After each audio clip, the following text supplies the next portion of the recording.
দেখছেন নারকেলের ছোবা আমি বাছাই করে নিয়েছি এবং এই নারকেলের ছোবাগুলো আমি পানিতে ভিজিয়ে দেবো। ছোবাগুলো একেবারে পানির ভিতরে চুবিয়ে রাখতে হবে। এখানে আমি একটা ইটের সাহায্য নেব।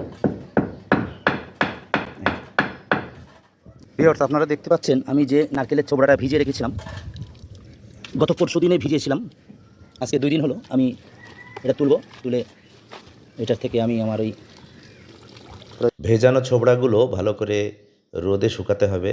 রোদে শুকানোর পরে ওটাকে ভালো করে মিহি করে সুন্দরভাবে আলতো করে বাছাই করে নিতে হবে।